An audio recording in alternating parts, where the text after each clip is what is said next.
Hi, and thanks for tuning into the Gauntlet. Tonight's interview will be with Them, a band named after a pronoun. Stay tuned.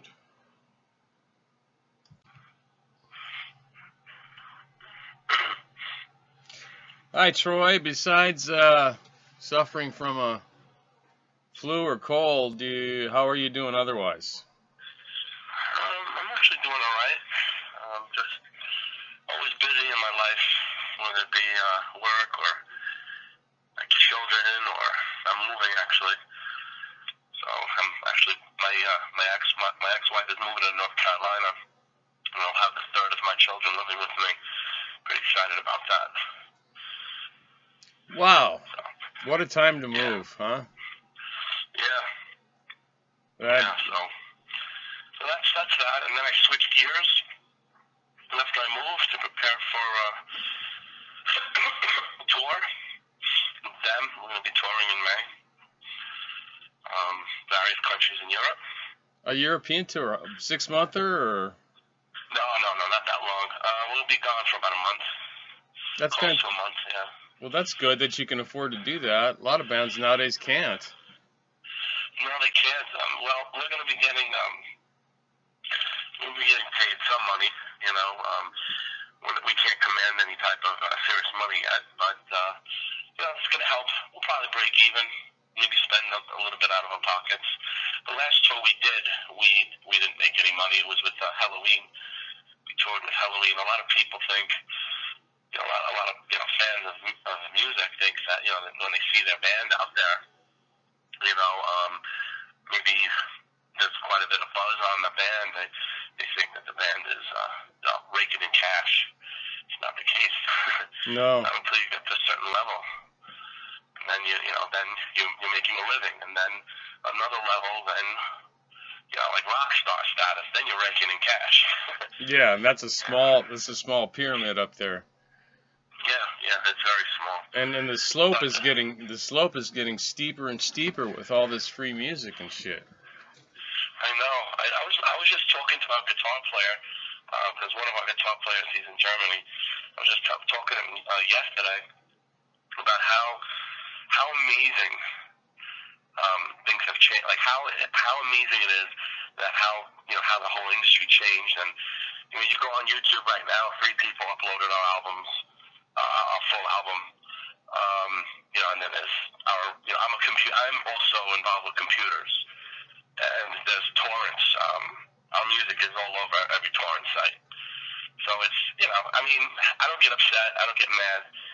He basically said to me, the guitar player said to me, he said, it's promotion. It's promotion of 2016. And he also said, we had a joke. We said, oh wow, we sold a few CDs in South America. South America's starting to really pick up on us. We sold a bunch of CDs there. And it's like he made a joke. He said, yeah, well, you sell a handful of CDs and you have like 50,000 downloads. you know, and you're popular. You're popular there. And Yeah. you don't sell anything. Funny. Yeah, it is funny. I was talking to a band just before you, where I said they're huge in Europe, and they looked at their sales in Europe, and there was like a handful of CDs, but everybody copies them, or downloads them or whatever. Yeah. When we talk about the music industry, how the ones that are paying the price are the ones who make the freaking music. It's got to change somehow. It's anytime you have a conflict, it eventually will resolve itself somehow. I'm sure the industry will. The people that run the industry, they'll figure something out eventually. I'm thinking because of my computer background, I'm thinking eventually there'll be some kind of like encryption in the music. Yes. Where you can't copy it. Like like what they use with cryptocurrency. That would be perfect. Yeah, either that or like think about meaning it will make it much more difficult. You'll always have people that will figure ways around it. Yeah. And you'll have a small group of people, like techies that will actually figure ways around it. But the majority of the people, are stuck just buying it. So they'll eventually catch up. Right. With like the computer like let's say Xbox or PlayStation. Those discs are they're encrypted. Yeah. If you try to copy them, you can't copy them. I mean, just like even like the way like an Xbox works, you can't even change a component in the Xbox without transferring a code that's embedded on the main system board and on the hard drive. Like it has to match, and there's like ways to hack it. And I learned that a few years ago. So that's so complex. They've really, the companies have really taken the time to really figure out how to prevent piracy. And the music industry has to catch up. And they will eventually. And then there's the streaming realm where it takes 125 listens of one full album to equal a CD. Yeah, that's a tough one. That's not reasonable. That's not reasonable at all. I still buy CDs because I like to have a CD or a vinyl, but we're dying off. It's crazy. But one day maybe, Troy, you'll get to talk about the hard days you went through for the music. Maybe. I mean, I'm enjoying. See, I'm not in it.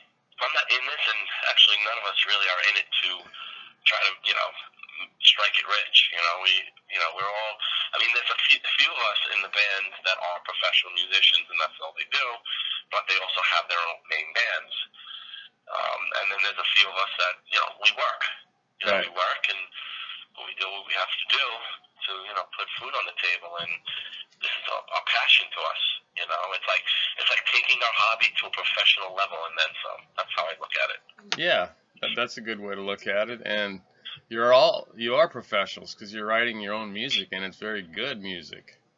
Thank you. We tried to take this debut called Sweet Hollow, which we tried to take it and every aspect of it, every angle of it, to make it to a point where the people will want to buy it. Maybe they will want to buy the vinyl. I mean, I just recently, the vinyl was out for for about a month, and I just recently obtained a copy of it myself. It took a while for the label to send me a few copies, but I wanted to buy my own record. At first, I just said, I'm not waiting. I want to see it. I want to see it. I want to hold it. I want to smell it. I want to touch it. And it's definitely a spectacle. It's such a sense of accomplishment as an artist when you get to hold. It doesn't matter how much money. It doesn't matter. The money doesn't matter. What matters is when you're holding the final product in the form of vinyl. The CDs are great, but something about vinyl that you just can't. Even if you don't play it, I mean, lately what I do, if I like something, I'll buy the CD and the vinyl. Right. So and I don't. I might spin the vinyl here and there, but it's the CD. I'll play my deck, or I'll put it in my car, or rip it and then put it on my phone. But vinyl, you can't do that. Vinyl has a special, the special.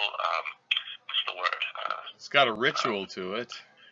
Yes, because when you think about it, when I grew up listening to like Judas Priest, Iron Maiden, Metallica back in the day, and I started getting really involved in thrash metal. And in the beginning, I was buying everything on vinyl. Everything was on vinyl, and I was so excited. I'd actually skip school to go to the record store to get the new Accept album, or to get the new, Maiden album. I did that. It was like a ritual with me, just going. And I would get home, and I cut out of school, and I'd put it on, and it just taking it out of the sleeve the very first time was just a remarkable moment. It has a certain smell from the printing process, and it's just remarkable. Yeah, I love the way you described that. The needle, go on, scratch a little bit on the record when you first put it on. It's awesome. Love it. I love it. Oh, that was a great description. I mean, I'm right there with you. There's a lot of people like that out there. It's mostly the newer generation that is the younger generation. And I don't mean to presume that you're an older fellow, but I was buying Maiden and accepting the same records. So, um, they don't know anything about that, except that some record stores are coming back now and opening up, and vinyl is having a resurgence, but it's not quite to the level of bands that are at the level you guys are at, being able to make a living doing your music. Yeah. Which is really it's got to change, or there's not going to be people making music. No, and you might have some people, some like myself and my fellow band members that believe in something. I mean that's another thing too. You have to have a vision. You have to have the people on your team, on your side, that share that vision. And no matter what it takes, you're going to achieve that vision. There's no such thing. I mean, when you listen to the record, you have to understand that there hasn't been any expense taken to there's no cheesy workaround in any way. I mean, we have the great production. We took our time. It didn't take that long to record. It took longer to come out. But to actually record it probably took maybe 2 months. Not that, yeah, the bands that go in and they bang out a record in like 2 weeks. But, because of our schedules and because of our geographic locations, it took us about 2 months. But it's just, what was very, very important to me, besides the musicianship level in the group, was the producer. We used, his name is Dave Lotero from flatlineaudio.com. Yeah. And, Dave is known, he does a lot of death metal, but he does top-notch, stellar production. He's a great guy, great man, great skills. He mixes an entire album at the same time, and he'll mix the whole album at the same time. He blew me away. He blew me away. I've worked with him. This is the second time I've worked with him. I've worked with him on a project in 2012 for my other band, Cold Steel. And then we did an EP called America Idol, and he did that as well. But this one he did a little bit more. He did the mixing and the mastering. The Cold Steel EP has a similar production value. However, I took that record and then brought it to Sterling Sound and had the great Ted Jensen master it in 2012. And Ted Jensen, he's known for doing Billy Joel's hit records and Metallica and all these other bands. He's stellar. He's a stellar mastering engineer. When he masters in a state-of-the-art facility where each speaker is $100,000. It's insane. And I experienced that. It adds extra expense to the project. But it was great. Back then, David Terra said to me, "Hey, listen, no disrespect to Ted Jensen, he's one of the best. But I'm telling you, I'm mastering it. I not only mix, but I master at the same time with the tools that he uses." And he says, "When you're done, just listen. Listen to both and see what kind of a difference there is. If it's a major difference, if you ever use me again." And he doesn't charge any extra for mastering. So I did that. Tested it. Not only did I test it, I didn't test it out myself. I had my other members of the band in Cold Steel listen to it at the time. And they all agreed you really couldn't tell the difference. It wasn't a drastic difference. So he was right. So this time, with them and the Sweet Hollow record, I had him do everything, and he did a fantastic job. He told me it was 328 tracks. The most he's ever had for a record. He said normally the most would be 200 that he's experienced, but we had 328, 25, 28, something like that. Some ridiculous amount. There was so many tracks that at various points during the mixing session, his machine would actually just freeze, have to be rebooted. He has a high-end machine. He has serious equipment, and it had problems here and there. He got through it. and I was there for about half of the sessions, the mixing sessions, and I experienced it. So I was right there when this was happening, and he was blown away. It never happened to him before. So I told him next time we'll give him 600 tracks. And he was laughing. So next record we'll do 600. How about that? Oh, that's that great. Sounds great. Yeah, he's a great guy. Great guy. Well, I'll tell you, Troy, I'm running it in through a good stereo flat line, and it's tubed out all the way. So he did what he felt to do, what he could do to bring back the child, and he could bring him back. He had the power to do so. And of course, it starts off almost with it's almost like a Frankenstein type of story where, you know, the townspeople catch wind of this in the 1800s, and they storm the area where he is. He's in Germany, in a town called Hemsmoor, and being, superstitious fanatics as these people would be back in the 1800s, they take him while he's just about successful in resurrecting his child. They destroy the baby. They apprehend him. They bring him to the town square for a witch trial. They put him on a witch trial. And those witch trials, whether they were here like in Salem, right, or back in Europe, it didn't matter.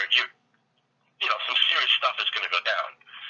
So they rounded up his daughter, his older daughter, and his wife, and they burned them alive at the stake and made them watch. So when they were done, to make sure that he will always carry the shame of his family, they branded him with an inverted Celtic cross on his face. So he would carry the shame of the evil that he tried to spawn onto their world. And he winds up fleeing. He flees to America. He goes to an area actually on Long Island, and he becomes a caretaker of Sweet Hollow Cemetery. And there he's able to live his life. He's in pain, extreme emotional pain. He seems very agitated and he's upset. He lost his family. He's always thinking about them. He's always haunted by the loss of his family. And he really, he was actually more upset watching his daughter Miranda perish in flames. So he tries to live his life out. And what happens is a family, they're called the Hawthorns, they actually travel from out west. They move into the area down the road. There's an area called Mount Misery, and there's a mansion or hilltop mansion where they moved into. And the children back in the 1800s, they don't have the luxuries that kids have today. So they would walk to and from school, passing the cemetery. And when they became comfortable enough, they ventured into the cemetery, and they play a game called Ghost in the Graveyard. It's an actual game that they wound up befriending KK.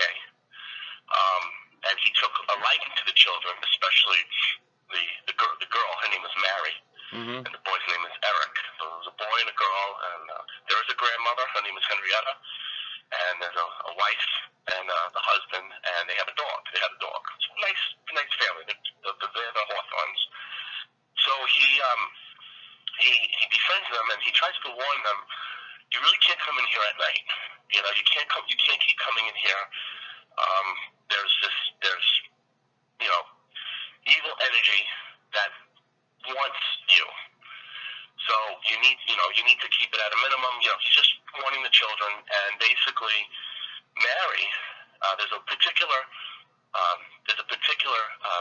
entity or spirit that we refer to as the Crimson Corpse, and the Crimson Corpse will actually take human form right before possession of its host, and it's an evil spirit that has inhabited Sweet Hollow, attempting and has been successful at various times over centuries, possessing young children.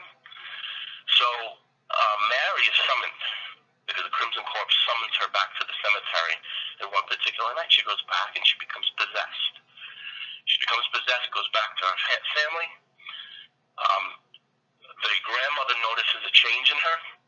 And this is, the grandmother's she's very witty, very sharp, and she knows that something's not right. So she asks around town where she can, try to get help for her daughter. It's just weird things are happening. Mm-hmm. And the daughter Mary winds up killing their dog. She brings her to KK. The townspeople point to him. He knows things, and she goes to him while he's at a carnival, assisting a carnival. Carnival came through the town. That's what they used to do back in that time. Right, that's perfect setting. Great setting. Yeah, and he poo-pooed the whole thing. They go back, and Mary kills the whole entire family with an axe. And then Henrietta winds up bringing Mary back to him at the cemetery, and he performs an exorcism. And the exorcism, once again, he's using his powers. He performs his exorcism. It's a transportation exorcism. He tries to transport her soul into another object, not her soul, the Crimson Corpse's spirit. And he was successful, but he became possessed. And you don't know that. You don't know that. You will know that in the next chapter, which is actually tentatively titled "Matter of the Seven Gables." And it will be in a different time period. It will be in the 1920s as opposed to the 1800s. He flees again. He goes to Salem, Massachusetts. And this time there's a renowned witch hunter from England that's on his tail. And that's all I can say right now. Cool. So, did you write that? That was the concept. Who wrote it? I wrote the whole story, the lyrics, vocal patterns, melodies. God, that's fantastic. It was very difficult. I've never written a concept story before. I love horror. I'm a horror buff. Yeah. And, sitting down, it took me time.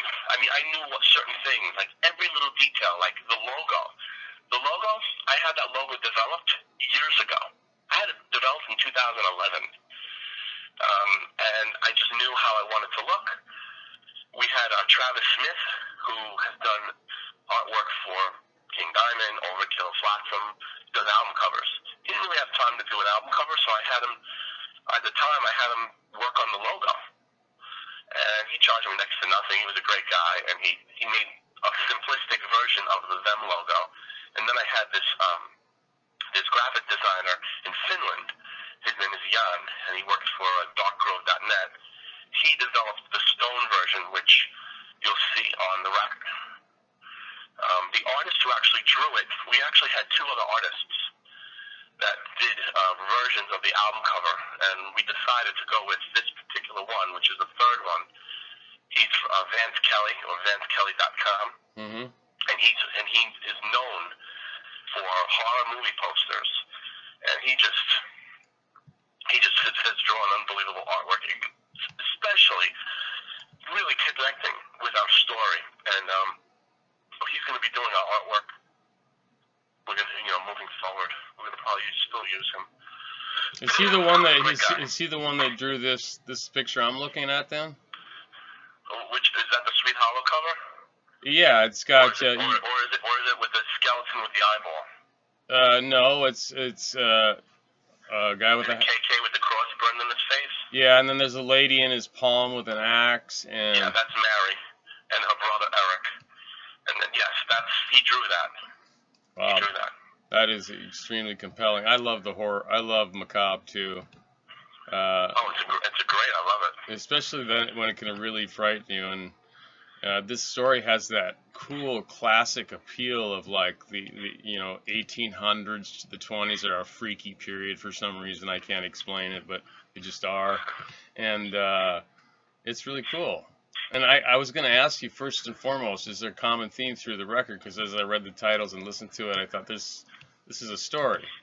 And then you can see a lot of characters on the front. This is not just random, That's very. No, definitely not. It's very smart. I actually, the whole record is one segment of his journey, and on the whole record, it's chapters of that segment. So it's like, think of it as like, let's just say if you sat down and you read, I don't know, all the Game of Thrones books. Right. Each book represents a certain part of the story. It's a similar concept. The Got. story will continue. The character will evolve. He will evolve physically. He will, in the next story, he's actually possessed.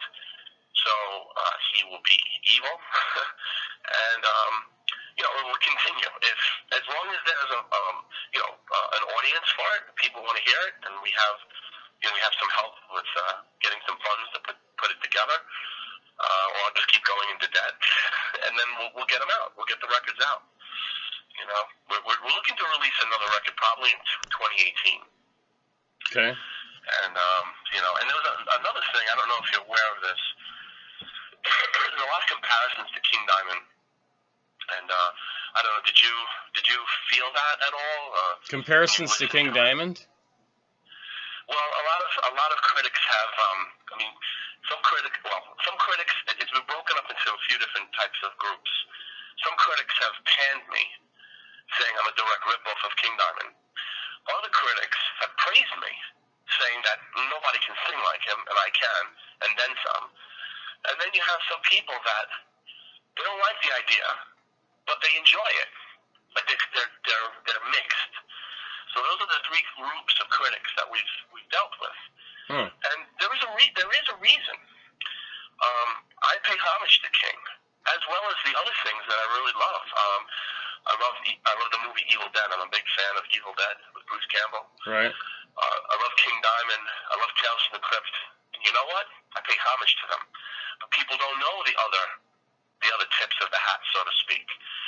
I actually started for shits and giggles. I started out in a King Diamond tribute band in between original projects back in 2008. And we did 2 shows, and people loved it. King was sick. He was out with, he had a bad herniated disc at the time. People loved it. They loved it, and so we played for 3.5 years. And when King was announcing he was coming back, I just said, you know what? I don't want to just do this. I had fun with it. I can imitate him to a T. I don't know how. I don't know how I can do it. I just can. And I'm a thrash metal singer by heart. Right. It's actually harder to sing thrash metal than it is to sing King Diamond for me. I don't know why, but whatever. But here I am, playing this King Diamond tribute, and the guys who I was playing with, the 2 of them were from my old band, Cold Steel. Mm-hmm. And I would say to myself, why can't we just write an original one song? And I presented it to them. I said, let's write one song, just for fun, throw it into the set, and they weren't interested. They were just content doing what we were doing, and that's fine for a lot of people, especially when you have families and kids, and that wasn't fine for me. I wanted to do something bigger. Mm-hmm. I'm gonna do something, go big or go home. That's what I say. Anyway, we started to write material, and actually, in the 3.5 years, we played with 2 members from King Diamond. Mike Weed on guitars. He came up on stage, played a few songs with us one time, and the last 4 shows we ever played as the King Diamond tribute, we played with Hal Patino. He flew in from Denmark. He was bass player from King Diamond originally. Wow. And he played 4 shows with us, and I'm friends with him to this day. He's a great guy, funny guy. It's unfortunate he's not with King anymore, but whatever, that's their business, not mine. But so at the time, I really wanted to write an original project, not mimicking King. I wanted something heavier, something more dynamic. And I'm not trying to put King down in any way. Sure, I understand. Master storyteller. I could only touch upon what the man has accomplished his whole entire career. And I know that. And I'm not trying to replace King. Never once, ever. Always one King Diamond. I'm a big fan. I'm a fan of his, too. But, so sitting down, how are we going to do this? And we started writing material. We wound up putting the project on hold back in 2011 because there was a calling to bring back Cold Steel for another run, a mini run. So we recorded America Idol with Cold Steel, and a few of those members were part of Cold Steel, so we just went right over to Cold Steel, put that on hold. Well, things went south when Halloween, the management at Halloween's camp offered us a direct opening slot, Cold Steel, to tour with Halloween. And the other guys, they didn't want to do it. And I wanted to do it. So I actually got another band to do it with me. And that was the last version of Cold Steel. It was a whole other band. They just joined me, and as Cold Steel, we went out and we toured. But then it kind of damaged the relationship I had with the other guys.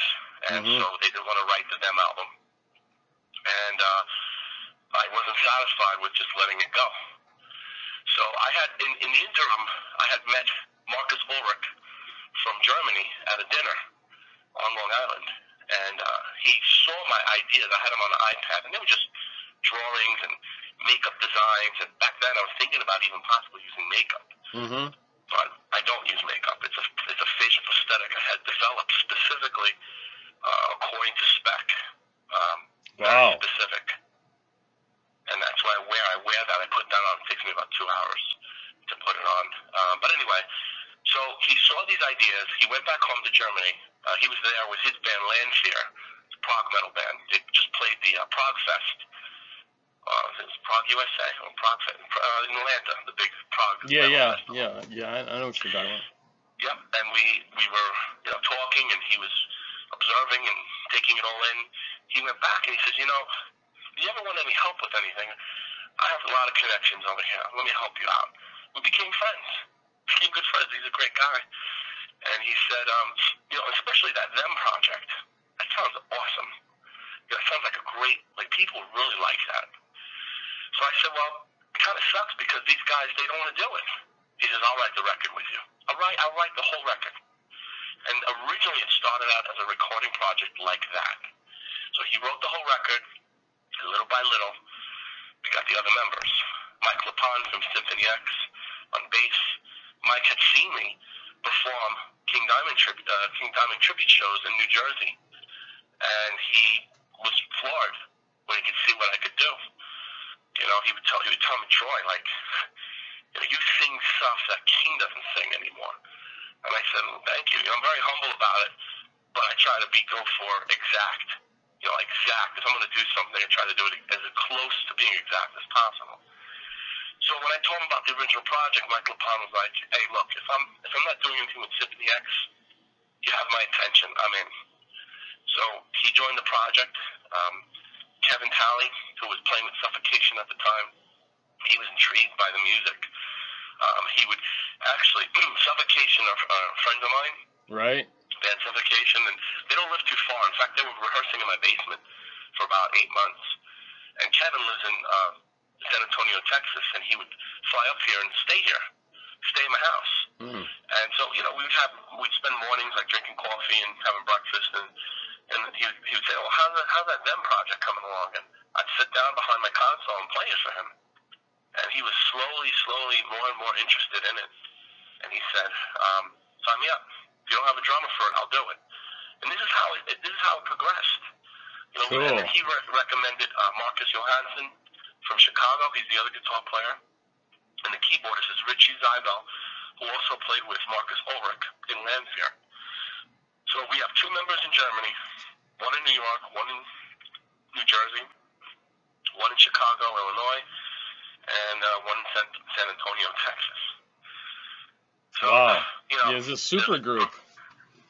It's kind of our first PR company that we used depended as a super group. But I mean, not everybody's on the same level. But it doesn't matter. It's we did the project the best way we could. And I'm telling you, if it wasn't for technology, me telling you that my background's in computers, we used Dropbox, we used Facebook Messenger. We didn't use Skype. We used Facebook Messenger. We used Dropbox and Pro Tools. And that's basically it. And we passed back files back and forth. and then we recorded in different parts of the world, and everything was mixed and mastered in Colorado. Fantastic. And so that's a story. That is a and fantastic one story. more thing I wanted to tell you. The way this story was written is the same as the way I will write any other story. There's a little bit of fact, a little bit of folklore, and the rest is fiction. What is fact? There actually is a Sweet Hollow Cemetery. It does exist. It's actually not called Sweet Hollow Cemetery. It's called Melville Cemetery. Melville Cemetery, and that's located on Long Island, where I live. And how did I come up with that? Well, when Hal Patino was here, performing with the King Diamond tribute band that I was in, he wanted to go to the Amityville Horror House because that's in Long Island. Right. And I told him, look, man, they changed the windows. It doesn't even look like the same house anymore. Hey, you want to go to Sweet Hollow?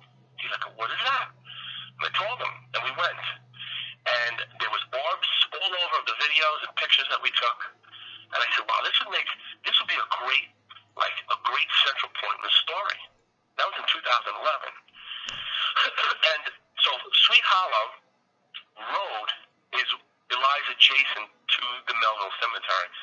Locals call it Sweet Hollow. And there is a Mount Misery, just like in the story. There is a Mount Misery right down the road from Melville Cemetery, and it's called Mount Misery. Wow. And so there's some folklore, like Mary in the story, Mary killing her whole entire family with an axe. Well, there is Long Island folklore in that cemetery. There's a Mary grave, and legend has it she killed her whole entire family with an axe. So I took a little bit of fact, a little bit of folklore, and the rest I made up. And I will do the same with any KK Foster is actually on a journey. Okay, so Sweet Hollow is just the first leg of his journey, and it will continue. Like I said, through time he evolves. His face may become more disfigured. We don't know yet. Oh, you guys don't know yet. I know, but in time he evolves. He goes through different time periods, and he goes through different places. And the concept or the constant will be the same. Some facts, some fiction, and some folklore. Well, that is a fantastic, my God, that is supreme tenacity, dedication, and over all those years to just keep thinking that through. It's got the markings of a masterpiece. And wow, thanks. yeah, I didn't find it to be a rip-off of King Diamond, and I've listened to my share of it. I actually had Merciful Fate right when it hit the shelf, Oh yeah, I'm a fan of that. Yeah, Merciful Fate as well. and many. You know what I wanted to tell you?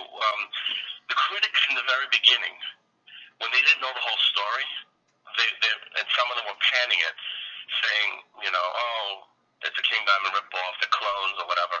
And then people, when you see the reviews online, you would see people debating and arguing. It was very interesting, very entertaining. But what was very interesting that I wanted to point out was once we came out with the second round of PR, right before the record came out, everything changed. Just about everything changed. So if it was half and half, now all of a sudden 90% loved it, and maybe 10% were like a little iffy, maybe 1% was or like 9% were iffy, and 1% was nah, it's not for me. Once they found out the story and the origin and how the band, it was originally called Them, the King Diamond Tribute, and it had a different logo, and it was more in line with King. And I dropped the King Diamond Tribute. I kept Them as homage to him because Them is one of my favorite King Diamond albums. I mean, Abigail is number one. Them is probably number two. Abigail is definitely. Yeah, I've got Abigail too. I've got Abigail. Yeah. Yep, but Them is also a great album. And, so that's homage. And there's little things, little tips of the hat to King, little tips of the hat to Evil Dead, little tips of the hat to Tales from the Crypt. Believe it or not, those are three things I really loved. and I added that in there, like little Easter eggs. And the funny thing is, one interviewer from the Sweden Rock magazine, same people who put out the Sweden Rock Festival, he picked them all out. Like he picked them all out, and we didn't even have a record out yet. I mean, he didn't even have I don't know how he did it, but he picked all the little Easter eggs out. He's the only one. I was really surprised. Wow. But yeah, he was impressed. He said, "Wow." He says, "I know you're not trying to, you're trying to pay like homage to King when you do these things." He picked out the ones from King, but not the Evil Dead or Tales from the Crypt. When I told him about those and pointed those out, then he was impressed. But it was a lot of fun. The whole project was awesome. We started working on the new record again, tentatively titled "Matter of the Seven Gables," and that takes place in Salem, Massachusetts, in the 1920s. So it's going to be, we're just getting started here. Yeah, you are. Okay? So let me ask. First of all, the record to me is unusual in a good way. It's very much a genre busting kind of sound. I wouldn't be able to put it in a box perfectly if I wanted to. Have you heard that before? Yes. Okay. Some people that critique the record, they really couldn't. They would say, well, if you took like King Diamond, Megadeth, and Slayer, and what was the other band? Ice Earth, and was it Nevermore, and then just mixed them all up, and that's them. Yeah. I was like, okay. Yeah. Okay. And there's some fantastic just different ways of the choreography or the orchestration, the way that the pieces are put together that are really unusual to me anyway. And I've interviewed a lot of bands, and I've listened to hundreds and hundreds of records. This really it stands out, and there's very few that do stand out. There are so many death metal bands. There's thousands of them. There's so many thrash metal bands, rip-offs, and not rip-offs, but they just kind of just do the same thing. They pick a riff and chug along, and do the flat vocals, and then they're done. Put it in the sleeve and let it rip. There's so many of those, and I always ask myself, why wouldn't you want to do something different? Well, this is different. This is absolutely different. So I'm really glad you answered every question I had on here just by going through how the recording process was. If I was going to ask you about, the philosophy behind it and things like that, you mentioned that. The only thing you didn't get to is what's your live habits going to be once you get, are you doing long runs, short runs, one-offs? What kind of stuff are you doing there? Sure. Well, it's funny you mentioned that. I was waiting for you to break to tell you about that part, because that's the only thing I didn't discuss with you. We've already actually gone on a tour. It would be very. We did a tour with Halloween back in February to March. It was about 8 shows. It was a short run, but it spanned across the U.S. and Canada. And that was the first time we went out. And we went out. We didn't have the record out yet. We had an EP that contained 3 songs from the record. And when we hit the stage, people had no idea what we were, who we were, what we were going to sound like. And we blasted them. And they were it was very interesting. I've never seen the looks that I saw on the people in the audience, just about everybody. They had their mouth dropped. They couldn't understand what was going on. They were trying to figure it out, because we add an element of theatrics to assist in telling the story. So we have actors and actresses that travel with us. Oh, cool. And that's what we do. And they during different parts of the show, they come out. We have a little banter going on, very little. We keep the show moving. It's very important. I go to concerts. I'm a fan of music too, of all different types of heavy music. When I go to a concert, when it doesn't move, they lose me. Yeah, me too. There has to be an exchange of energy that transfers between the band and the crowd, and it has to be like this circular motion of energy. That's what I've determined. Not that, I mean, I'm not on a a status of like Metallica or anything like that, but I can tell you, I've noticed those are the most successful bands. They have this flow of energy live, and we do that. Not only forget about the theatrics, just performing, we exude that energy, and the crowd accepts it and gives it back to us. So now you add the element of theatrics. People like laughing, like they couldn't believe what they were seeing. And, Cool. and then to top it off, I would stay fully dressed.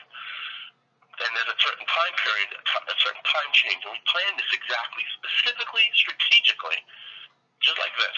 As soon as the show was over, I went with a few actors and actresses out there, and we do, take pictures. No, we didn't charge money. We just went out there. We took pictures with people. Some of them are fans today, and we would just take pictures with them, and they would buy merchandise, go by the merchandise booth, and we're dressed in character. And people that didn't see the facial prosthetic I wear, because I'm on stage and they're 50 feet away, they can't really see it. They just see some things on my face. They see it up close, they'll say, "Holy crap!" They didn't get it. Wow. A lot of people were able to see that when we go out into the audience. So we mingle with the audience.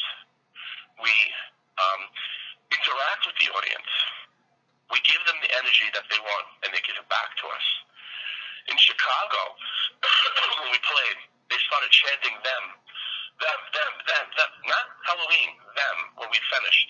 I actually went back out on stage and changed the chant to Halloween. Oh my God. I had to because, listen, Halloween, they're on a certain status. Yeah, they might not pack in the garden, Madison Square Garden or anything like that, but they're on a certain status. They don't like it. They just don't like it if, stuff like that happens. So I play the game. You have to play the game. Sure. You have to know your role. You're a direct slot. You have to be prompt, punctual. They tell you playing, 30 minutes, you better play 30 minutes.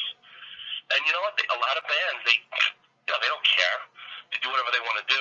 Sometimes some bands get kicked off of a tour. But as I learned with Cold Steel, when we were Cold Steel and did a Halloween tour, which was longer actually, we followed their rules. So now when them played with Halloween, them didn't even have an album out yet. They went by who I was as a person, and I told them the music is better fitted to go with Halloween, and we'll be professional, 100% professional. It's gonna be a great show, and they took my word for it because they know I ran the show with Cold Steel, but on them we had a tour manager that ran the show. But still, we did what we had to do. So live, we incorporate theatrics, and we have a little, each of the guys, they wear a shirt that has a similar inverted Celtic cross that's burned into KK's face. They wear it on their right chest, and so it's almost like a uniform, but not really uniform. Mm-hmm. We didn't want to cover their faces like the band Ghost, right? Because we feel that it's imperative to have the fans connect with the band. Ghost is one thing; they do what they do, and they're very successful at it. There's no doubt. We don't want to be like that. We want to be, we want the people to fully connect with us when we perform live, and you can't do that if you're wearing a mask. And that's another reason why I don't wear a full mask.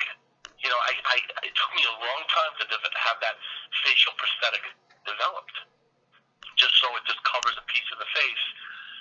And, so you can see my facial expressions, and you can connect with me as an audience member. Right. If I'm looking at you or making a face at you, people like that. Oh, you God, can't get yes. that if you're wearing a mask. Sounds like you got some charisma in the band.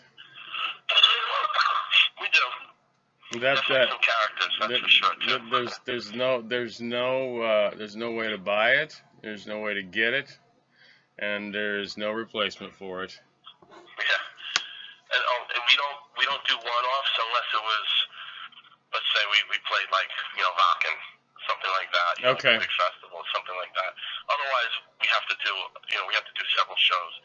We're actually going to go in May and do a tour, but in the fall we're going back to Belgium and I believe Bulgaria and maybe Italy and France, maybe to play maybe like 5 more shows, and there'll be like 1 or 2 festivals in that run. But we can't go back for one show.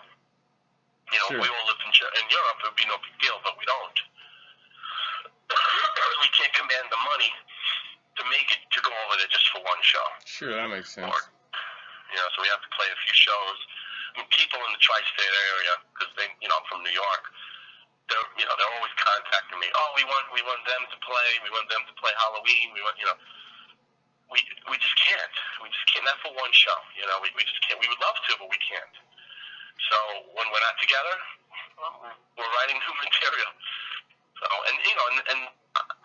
just about everybody has another band as well. Sure. And they have life. They live their life. So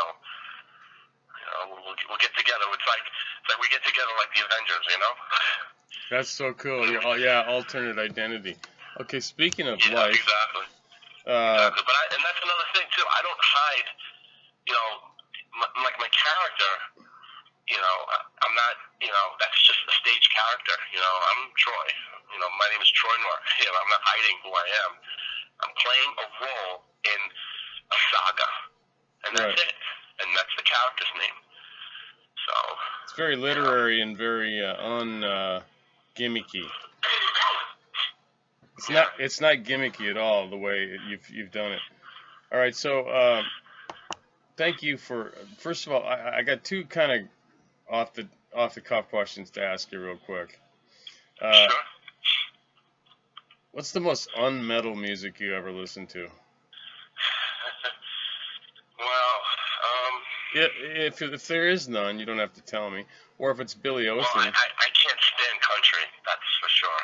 Yeah, I'm not a big fan of pop, but my daughter, who's an aspiring singer, who's really amazing, who actually did voiceovers, and she sang a little bit on the Sweet Howell album as well. She doesn't like heavy metal, none of my kids do, and but for me personally, I don't know. I would have to say country. I can't stomach country. I don't even know why it was invented, and that's just me. I mean, I'd rather listen to like rap, and not even all rap. Like Eminem, he's got an edge to him. Mm-hmm. Back in the '90s, for a brief moment of time, I really enjoyed Ice-T and N.W.A. And Public Enemy for a brief time, But I appreciate it to some degree, but it's not the same thing as when the band performs, like in heavy metal. Mm-hmm. There's a certain energy level that is transmitted, and there's a certain preciseness that has to be maintained. And there's all different types of metal, and my heart lies in thrash metal. I love thrash metal. To this day, I love it, and that's where I'm at. But I listen to everything. I like baby metal a little bit too. I enjoyed some of their songs. I enjoyed the concept. They blew up, and I heard them years ago when they didn't have any albums, and they blew up. Yeah. And some of my friends were making fun of me. They're like, "Oh, you listen to that garbage?" I'm like, "This band is going to be huge," and they are. Yeah. Yeah, they are. Okay, so do you have any pastimes or hobbies besides writing literature and music? Yes, I do. I'm an avid arcade game collector. Cool. Like arcade games from the classic era, from 1978 to 1983. I collect. I have about 24 in my collection. At one time, I had 50. It includes some games like Pac-Man, Robotron, Joust. The actual arcade games from the arcades when Yeah. back in the. Do you have the actual? Do you have the actual full size? I have them. I'll play around with them. Fix them if I can fix them. If not, then I get someone in to fix them. I have a pinball machine. I have a Tales from the Crypt pinball machine. no less. Oh, that's cool. Love it. It's my favorite pinball. And I like air hockey. I have a commercial air hockey table. And I have 24 arcade games. Oh, and Sweet. I kind of put a hold on that stuff. I was really, you could spend a lot of time and money doing that. Yeah. But my time and money has gone into recording since 2012. Since 2012, so the past 4 years I've been writing and recording, and that costs bucks. So that's been my main hobby. But I get off the phone with you. I can go downstairs in the basement and fire up the games and play. And I do that usually. I try to do that like once a month. And even if you turn them on, leave them on for like 10, 15 minutes, they're a track. They call it a track mode, where you hear different types of music and sounds, and you look around, you smile. I have neon lights. Oh, yeah. Neon lights in the basement. I shut all the lights off. I put music on from the 80s, and it's just it's not like heavy metal from the 80s, but it's like a mix of rock and like Duran Duran. It's just whatever was in the 80s playing in the arcades. I put that on. Yeah, I live. So it's great vibe. It's great vibe, great feel, great time, and that's what I do aside from music. I grew up in an arcade, for Pete's sake. I spent my youth in one. Yeah, me too. Yeah, so that would be. What was your game? What was the game that you really liked? Probably my favorite game. I don't know if it was up to 83. I really liked Galaga, and then there was a really weird game I liked called Kickman. Oh yeah, Kickman. I have a friend who owns one. Yeah, that's I like Centipede too. Centipede, I own that. Yeah, that was I one. love Centipede. Yeah, I love that too. I have Defender, Centipede, Galaxian, which is the precursor to Galaga. Right. I have Pac-Man, Ms. Pac-Man, Joust, Tempest, Robotron.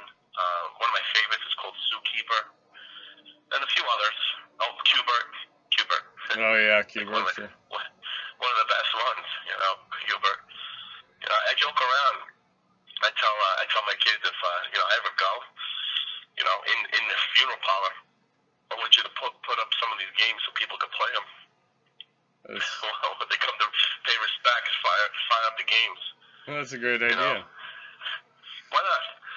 That's one of the things I loved, Yeah. That and the music that I really enjoyed creating. Both. Cool. Well, listen, I could probably talk to you all night. You are a very interesting person and very gracious to share a lot of those things with me. I'm going to tell the fans here back home to go out and check out this record. I have listened to it enough times to know that this is a singular achievement, and you should support the bands and buy the media. Do you have the URL, the website? No. Why don't you? I was going to ask you for that before we close down. Can you give that to me? Yeah, sure. Well, one is them666.com. Okay. That'll bring you right to a store that you can purchase everything. We also are on Facebook, where we post things fairly daily, pretty much daily. It's facebook.com /them-band-official. And so we communicate with our friends and fans, and we keep that active. And so we don't really have a traditional website per se. It's broken up into like a band camp that you can purchase. You can listen to music. People can make postings there. There's a ton of postings where people think about it. They review it when they buy it, and then they interact with us on Facebook. Cool. So all right. That's pretty much it. All right, folks, you heard it here. Troy, thank you for your time very much. I hope you feel better. But thank you for sitting through this interview and with your cold there. That's been very dedicated and appreciated. Yeah, no problem. I actually fell asleep and I woke up and I was a few minutes late, so I'm sorry about that. But no problem. Yeah, I don't like to back out on anything. So I'm glad we had a good chat. All right. Have yourself a good rest of the evening. You too, Ken. Thank All you right. very much. Thanks, Troy. Bye.